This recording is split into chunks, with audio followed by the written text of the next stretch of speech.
I want to talk to you about triple progression. Now, this is not the way to do it. This is just a way to do it. And it has a lot of advantages for the tactical athlete, both in terms of building capacities, as well as it's a great tool for rehab that I'm actually currently in the midst of to build strength back in my chest after I had a pec tear about a year and a half, well, almost 2 years ago. So we need sub-maximal repeatable strength in the 1 to 5 RAR range. So RAR means reps in reserve, so that's an indication of proximity to failure. Now, how I like to train this in the gym is for upper body using rep ranges of 3 to 5, 5 to 7, 7 to 10, and then 10 plus. And I'll kind of explain what that's for later. And then in the lower body, so like pulls, squats, things like that, 1 to 3, 3 to 5, 5 to 7, and then 7 plus. And then also for lower, these rep ranges would be used for any kind of plyo work or Olympic lifts, classical lifts like clean and jerk and snatch, things of that nature.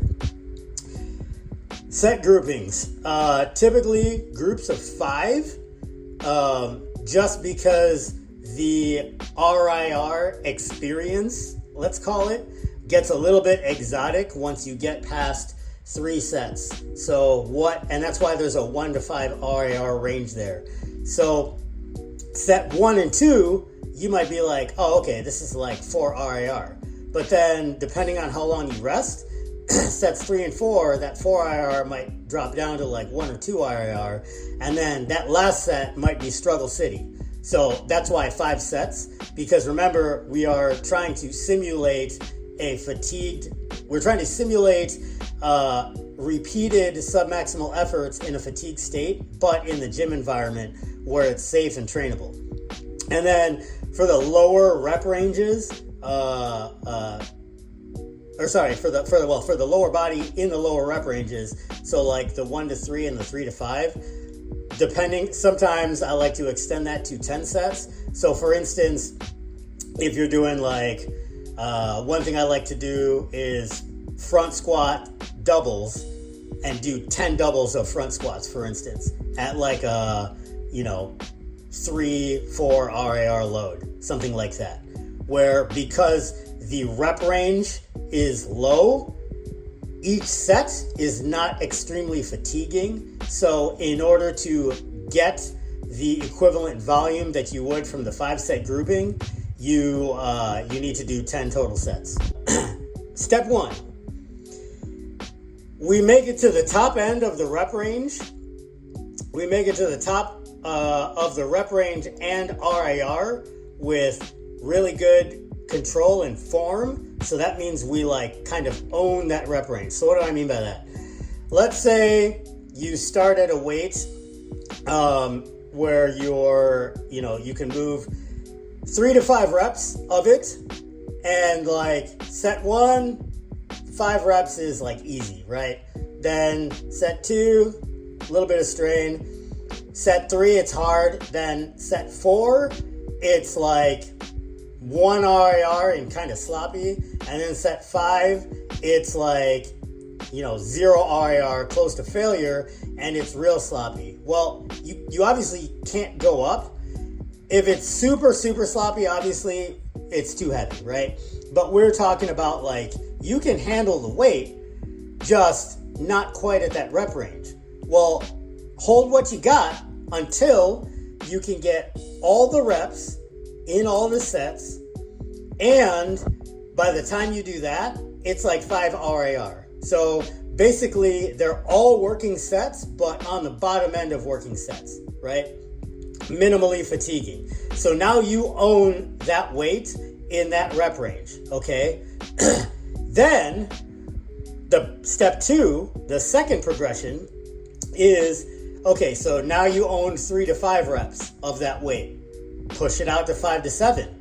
Now, all of a sudden, those extra couple reps to 7 reps, you're back at that, 1 to 2, close to failure rep range, RAR, and it's a lot more effort to control the load because you're accruing a lot more fatigue. You have more time under tension. You have a ton more total volume because if you think, let's say you do 5 sets of 5, right?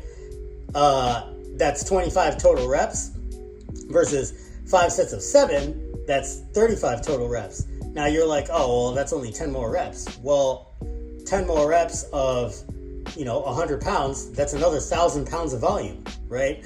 That adds up, particularly if you're doing that workout twice a week. So your second progression is you move to the next highest rep range. You still don't go up in weight, you move up to the next highest rep range, and then you own all of those reps, okay? So now you've done a double progression. You've taken the weight that you had to struggle with to get through all 5 sets with at a lower rep range.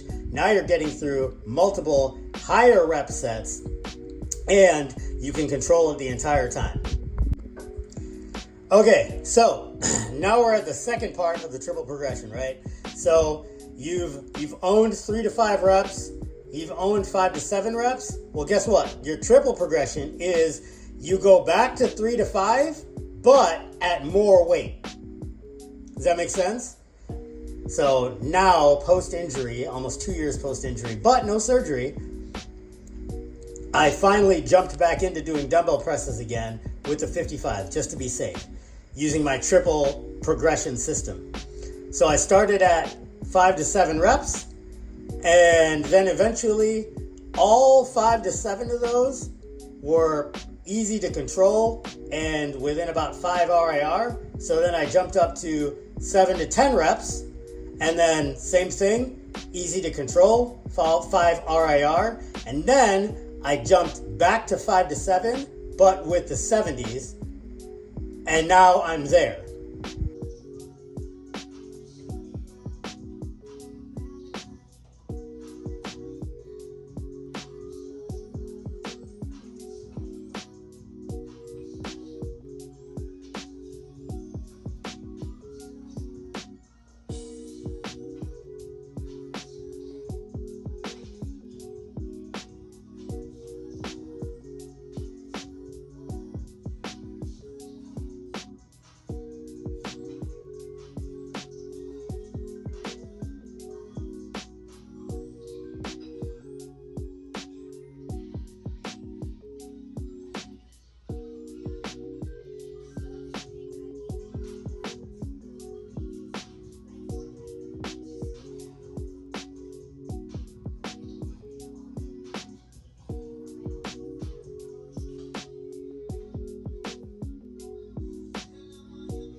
Anyways, hopefully you found this useful or at least interesting, something to think about. Stay in the fight.